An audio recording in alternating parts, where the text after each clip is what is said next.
This is literally one of the cutest royal love stories I've seen in a while. And the twist is, it's not between these two.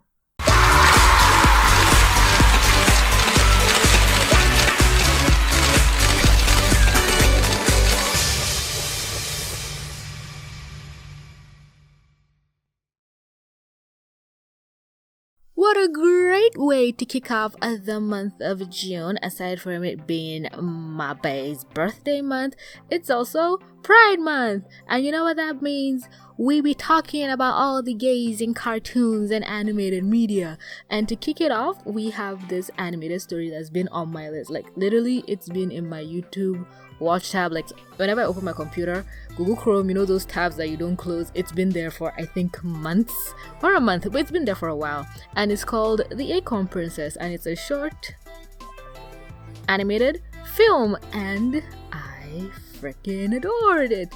At first I always just allowed myself to watch like the first 40 seconds, like about a minute, but I never got further than that. Then one day I said, okay, you know what, shut up, sit down and just watch it. And instantly we're greeted with this princess, the Acorn princess. Her name is Cornelia, and she has a crush on the captain of their guards, and she's just so smitten with her. And she has this friend called Flower, and he's like, oh yeah, go for it, sweep her off her feet. Then her dad walks in, and you find out that, oh, these two are betrothed. Well, this just got interesting, and I'm going to spoil things from this point on, so please, I beg of you, pause the video and go watch this. It's 7 minutes and 6 seconds long. I know you ain't got other shit to do. You're watching this video, so you have like 7 more minutes to spare to watch this. Hell, it's not even like a complete 7 minutes. If you remove the credits, you got like 6.5 barely. So go watch it. It'll be the first link in the description, and when you do, you come back. Okay, you have to come back. There's no other option. Okay, so if you've done that, welcome back. If you haven't, hooray, you're still here. So I'm gonna spoil it from now on. Knowing some of you, you hear the spoiler and then go watch it for yourself, but you do you, boo boo. So after it is revealed that Cornelia is engaged to Flower, it just skips all the way to their wedding, and you can just see that they're just not into it. They're just not having it. They don't want to do this. But how, I guess the mindset is, okay, how does Cornelia confess to her dad that she is in fact not into the idea of marrying this person or her best friend that by all intents and purposes she seems 100% compatible with? They're always fun and happy. So to her parent, it might seem like, oh, she's in love with him, but it's like, no, he's her best friend. And then how do you argue against that? Like, okay, you don't like him, who do you like? I like this girl. It's like, I get what she's shy about, the crush she has, but I don't know, maybe she's also shy about revealing the fact that she might like girls, but I don't want to read too much into that because this is too wholesome for all that bullshit. So their wedding gets crashed by this bug villain type guy who captures the princess, and I'm like, oh yay, an excuse for her not to get married. And then Flower comes in to save the day, and all the girls are freaking out, and it's a whole thing. But oh my god, if there's one thing I can criticize this show for, it's the sound effects. Oh my god, it's terrible. I'm sorry, it's terrible. I'm sure maybe they use free sound effects or they use the website. If they use the website, it would be better than this. It's like, I shouldn't be able to put better sound effects on my comic dubs. I feel I put better sound effects. You're free to argue with me on that point, but the sound effects are really bad and they literally zap me, like suck me out of the experience. But other than that, I love everything. Like when they throw the bad guy onto the bug guy, whatever, onto the table, it's like you expect to hear a crash, but you just hear like clank. Don't mind if I do. Bring it on!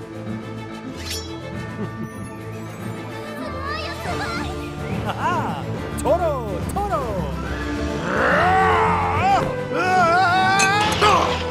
Like, it's so funny. I just don't understand. Maybe there was just no budget left for the sound effects. And I also want to talk about like the shading. Like everything is just flat colors, which I'm sure shading would have taken a lot longer and cost more.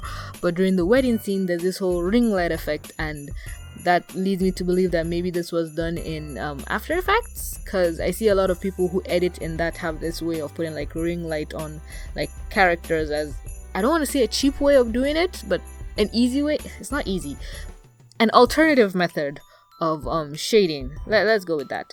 So the bug man disrupts the wedding, and Cornelia goes to the balcony to hide, I think, and then it shows Flower winning. He kicks the bug guy out, and then the bug guy grabs him, and I'm like, oh my god, oh shit. And then the next scene cuts to them laughing, and I'm like, they staged it. And then from the interactions, it's okay, I don't want to be calling him bug guy. What's his name? Let me go to the credits and check. Okay, his name is Beetle. It's like I'm sure they said this in the short at one point. So Beetle and Flower look to be very intimate, and I'm like, oh my god, are they dating or something? And then Cornelia blocks the door, takes off her crown, and they fly away, and I'm like, oh my god, they're escaping. But then her dad is like, psych! And he goes after them. He shoots Beetle out of the sky. It's so sad, and you can see Flower just freaking out, and Cornelia is just like, no dad, stop. And the dad is like, don't worry, it'll be over soon. And Cornelia is like, no, I'm a lesbian. Oh my god, that's not how it goes, but I'm giving you the very short abbreviated version. And you can just see the father is just so sad because his decisions have led to this. If he'd been more attentive of his daughter, his little Acorn, this whole thing could have been avoided. And I like the fact that, okay, the father's first instinct is not to blame, it's not to judge, it's to be like, I hurt my daughter, I need to take care of her. Because it's very easy for a parent to go, you should have told me, but it's like, no, I should have been more attentive and aware. And I just like that. And then everything comes back again. It's the wedding, but this time I think we know better that, oh, it's not their wedding, because you can see a little sneak peek of a cake, and it's like Beetle and Flower. And then there's this cute little bug thing on like a pillow being held by the captain of the guards, who is rocking her look, might I add. Like, god damn it. So the Beetle then transforms into Big Beetle and dog piles on his boyfriend, future husband, which is so cute. And I thought, okay, the small Beetle form was how he regenerates, because I thought he was gonna marry the small Beetle, but I just like it when Beetle is small. They kiss, they pronounce them husband and wife. Wait, what? Husband and Beetle. Husband? Prince and Beetle? Husband and husband? Oh god, I'm confusing myself. Boy and boy. Okay. Flower summons up a bouquet of flowers and throws it at his friend Cornelia. And you could just see him and Beetle giving her a thumbs up. And I was like, wait, Beetle knows about her crush? Oh, yeah. And the captain of the guard is next to her, and she's so blushy. I cannot with the cuteness. And I think the captain of the guard too, likes her. Or hey, it's a cartoon. We need this kind of positivity with like LGBTQ relationships. I don't want the bullshit of, oh, does she like her, does she not like her? Like, no, she likes her, shut up, the end. And it's the end. And then I read the comments, and it showed me that when Beetle was small, in his small form, if you go back to the beginning, he was actually hanging out with like Flower, and I just wanted to die. It was the best thing ever. He gave him a flower, and Mom, this is so cute. I love it so much. Like, even when the king showed up, Acorn King, Cornelia's dad showed up, he quickly like hid tiny Beetle, and the storytelling is so effective because I think in your head it just passed me, it just went over my radar, but when you look at it in hindsight, it's like, yes, they actually dedicated frames, a couple of seconds to this shot, so it might not have been nothing. I thought that he was trying to hide the fact that he was giving her a flower as a romantic gesture, because we find out that they're best friends and she has a crush on this girl.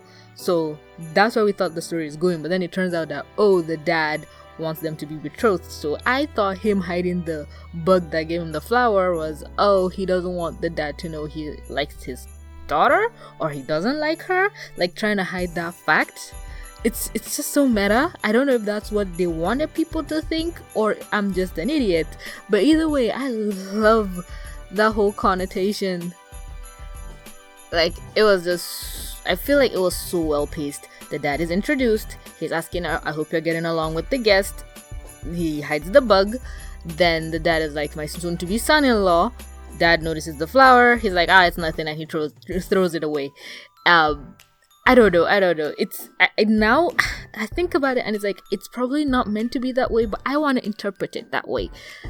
That it was just a clever way to misdirect the audience from the bug. We think the focus is the flower when the focus was supposed to be, the bug gave him the flower because it's his boyfriend, and he's trying to throw that evidence away. So yeah, I can't remember what my first impression of it was. Maybe I felt bad that he threw the flower away because the bug will feel bad, but then I didn't know that tiny bug was sentient. So why do I feel this way? I feel sad. Maybe it's just general sadness about the situation my life is in.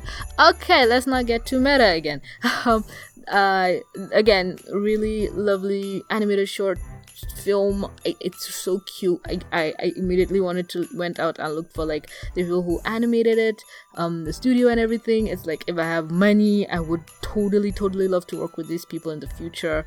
They are wonderful visual storytellers. Even though the animation and drawings are so simple, it evoked so many emotions. Like, you wouldn't think a team of people made this. You'd think like it's like 1 or 5 people, but there's a lot of people behind this, and it's so gorgeous. I love it. So yeah, if you want something sweet to cleanse your palate of all the bullshit going on in the world, you should totally check this out.